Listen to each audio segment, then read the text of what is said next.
نەخێر هونەرمەند ئەگەر خۆی بێوێت کارێک بکات ڕەبتی بە سیاست و کۆمەڵێشتەوە نیە، ینی بەجددی تۆ ئەگەر بیت خزمەت بەوە بکەیت کە بتەوێ برەو بە هونەرەکەت بی لە هەر چوار پارچەی کوردستان هونەرمەندان کۆ ببنەوە دەستە جەمعی کاری هونەری بکەن، مەرج نییە تۆ هەرتەنها ئەوە بێت لە ڕێگەی سیاستەوە لە ڕێگەی ئەم شتانەوە پەیام بگەێنی. نەخێر هونەرمەند خۆی هونەرەکەی ئەبێ پێش هەموو شتێ بگەێنێ، هونەرمەند پێشەنگی وڵاتە، هونەرمەند دەنگێکی گەورەی وڵاتە، ینی نابێ هونەرمەند هەموو شتەکان لە ئاستی سیاسی و لە ئاستی کۆمەڵێشتی ترا ببینێتەوە. ئەم ڕێگایی کە گیراوەتە بەر بۆ ئەم کۆبوونەوانە بۆ هاوکاریکردنی هەنێشت ئەمە زۆر بەلای منەوە باشە. ئەنو کاتێ ئێمە هەستین بەم هەنگاوانە کەسێکی وەکو من ئەندام بێ لەو شوێنە، کەسێکی وەکو من ئەندامێکی کارا بێت هاوکاری ئەم ئیشە هونەریانە بکە، ئەمە بۆ ئێمە دەستپێکێکی زۆر باشە بێت لە ڕێگەی هونەرەوە. من هونەرمەندم، ئەبێ من هەوڵ بم بێمە ئەم بوارەوە، من هەنگاو بنێم، من هونەرمەندەکانی کە بانگشتی ئەم کۆبوونەوانە بکەم. مەسەڵەن چوزانم کۆمەڵە شت کە ئەکرێت ئێمە ئەبێ هونەرمەندین یەکەم هەنگاو لە ئێمەوە دەست پێ بکات. ئەزیزەکەم، ینی نابێ ئێمە هونەرمەندان کەم تەرخەم بین بەم کۆبوونەوانە، نابێ هونەرمەندان بیر لە هەنێ شت بکەنەوانێ. باشە کاکە من بەکاری شانۆ و دراما من ئەم کارە کراوە بە چاوان من لە خزمەت تابم، ینی بەجددی من هەڵەسم بە کاری نواندنەکە بۆ کۆمەڵێ شت پێچێت ئەمان ڕۆژێک پێویستیان بە ئێمە بێ مەسەل کلیپێک بکەن بۆ ئازارەکانی میلەتی کورد، بۆ کیمیاباران، بۆ ئەنفال، بۆ ئێزیدیەکان، بەجددی بۆم هەموو ئازار و ئێشەی لەناو ئێمەیە هەیە. ینی بەجددی ئێمە نابێ بەسبیر لەوە بکەینەوە بڵین ئێمە ئەبێ بە دوور بین. نەخێر، ئەبێ هونەرمەندان دەستپێکی هەموو کارێک بن لە کوردستانە. بەجددی ینی ئەم کۆبوونەوانە پێویستە هەبن، ئەم کارانە پێویستە هەبن. ینی ئێمە نابێت خۆمان لە زۆر شت دوورخینەوە. بەداخەوە من ئەو ڕۆژەکە بەڕێزت عەفوم کە ئەگەر دەرفەت بی ئەو ڕۆژە کە ئێمە لەو کۆبوونەوەیە بووین چەندین هونەرمەندی بەڕێز و گەورەیتیا بووە، ئەگەر لەبیرم بێ بەڕێز کاک دەرسیم و هونەرمەند بەڵێ کاک دیار دەرسیم، بەڵێ کاک دیار دەرسیم ڕێزم هەیە هونەرمەندێکی گەورەی باکووری کوردستانە، ینی ئەمانە کۆمەڵێک کەسانی ناودار بوون لەم شوێنەیە. بەداخەوە هۆڵەکە لە باتی ئەوەی جمەی بێت لە هونەرمەندان و چەند کەسێکی زۆر ناوداری هونەرمەندی تیا بێ، بەداخەوە ئامادەبوونێکی زۆر کەمی هونەرمەندانی تیا بوو. کەم تەرخەمی هونەرمەندانە دەست لە ناو دەست نین، هەچ کەسە و بیر لە شتێکە کاتەوە، هەچ کەسە بە حەزی خۆی ئیشەکات. ئیتر ئایا لایەنی سیاسیە، ئایا مەسەلەن حەزی بۆ گروپانە نییە، ئایا مەسەلەن حەزەکە دوورە پەرێز بۆستێ. مەسەلەکە وەیە لە ناو هونەرمەندانە بووە بەوەی ئاگرە لە خۆم بە دوورە.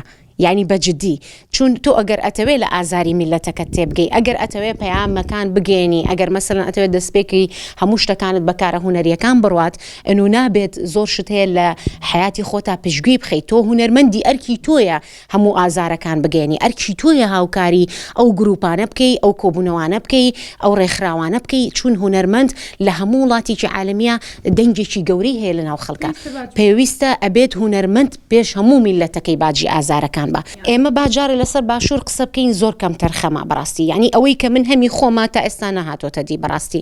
ینی من ئەوەی کە حەزەکەم باسی لەسەر بکرێ مەسەلەن ئازاری زۆر شت هەیە. ینی لەم ماوەی پێشوا زۆرترین حەدەس ڕوویاوە. بۆ نمونە ئەنو تۆ ئەبینیت مناڵە ئەکوژرێت، مناڵە ئیقتیساب بکرێ، ئافرەتە دەستدرێژی سێکسێکرێتە سەر، ئافرەتە سوکایەتی لەلایەن کە سوکارەوە پێکرێ، لەلایەن ماڵە خەزوورەوە پێکرێ، لەلایەن کە سوکارەوە پێکرێ.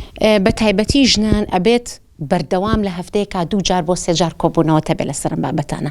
بەڕاستی ینی ئەو ڕێکخراوی ژنانەش کە هەن ئێستا بەجددی لەگەڵ ڕێزم بۆیان ئەگەر کەم تەرخەم نەبن ئەم شتانە ئاوا پەرە ناسەنێت. بەجددی ینی ئەم هەموو ڕێکخراوی ژنانەمان هەیە، چەند ڕێکخراوێکی کەمی پیاوانمان هەیە. باشە ئەگەر ئەم هەموو ڕێکخراوی ژنانە نەتوانێت ئاوا کۆبوونەوەی بکات لە هەفتەیە 2 هەفتەیە بەسەرکردنەوەی هونەرمەندان، تێکەڵاوبوون لەگەڵ هونەرمەندان، ئەو هونەرمەندانەی کە ناوبانگیان زۆرە، ئەو هونەرمەندانەی جمهوریان زۆرە، وەکاریان زۆرە. بەجددی ینی تۆ ئەبێت ئەمانە لە خۆتکۆکەیتەوە و ژنان کەم تەرخەم نەبن لەمەیە. ڕێکخراوی ژنان ئەبێ خۆی دەست بکات بەم کارانە، کۆبوونەوەی جوانی هەبێ بۆ ئەوەی ئیتر کورد ئەم کەپتەی لەسەر نەبێ. بەجددی خەریکە کورد لەناو ئەچێ بە بێئاگایی خۆمان. ینی هەتا زمانەکەشمان خەریکە، خۆمان بۆ خۆمان کە قسە ئەکەین زۆربەی زمانەکانمان بیانی و عەرەبی و کۆمەڵی زمانە، وەڵەگەڵ ڕێ زمانە بۆیان خۆشە هەموو زمانێ بزانی.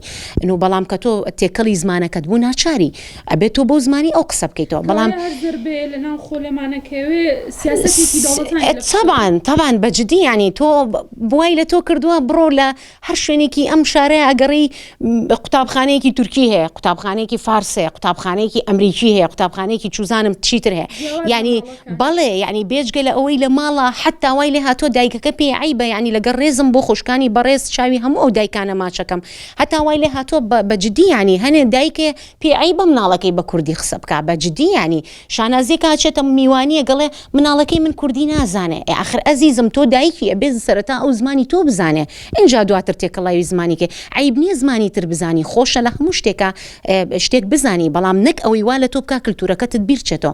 من سەرەتا پێش هونەرمەندان داوا لە خوشکانی ئازیز لە ژنانی ئازیزەکەم ئەوان دەنگێکی جوانی ئەم میلەتەن، ئافرەتان لە هەموو شوێنێک پێگەیەکی جوانی خۆی هەیە، هیوادارم بە دەسە جەمعی هەوڵ بن بێنە ئەم بوارەوە، هەوڵ بن گرنگجی بن بم بوارە، بەڕاستی ئەگەر ئەمان گرنگجینێن بم بوارە ئێمە ژیانمان زیاتردا ئەڕمێت، شتی گەورەترمان بەسەرێت، لەمەی کە ئێستا هەیە ئەمە زۆر بچووکترە تا بە گەورەتر ببێ. بەڕاستی دواتر پەیامی من بۆ هونەرمەندان بە گۆرانی بێژ، بە شانۆکار، بە سینەماکار، بچوزانم بە هەرچی کەسێک لە هونەراکە هەن بەجددی بێنە سەرخەت بۆی ئێمە دەنگی ئەم وڵاتین، ئێمە با دەست لە ناو دەستکەین، زۆر شت لە بیرکەین، ئازار و ئێشێکی زۆرمان بینیوە، میلەتێکی زۆر داماوین، داماوی ترمان لە پێشە، بەجددی یعنی ئێشتا ئەمەی کە بینیمان بە کیمیاباران و ئەنفالی پێشتر باسم کرد زۆر باشترە لەوەی کە لە داهاتووە بەسەرمانێت.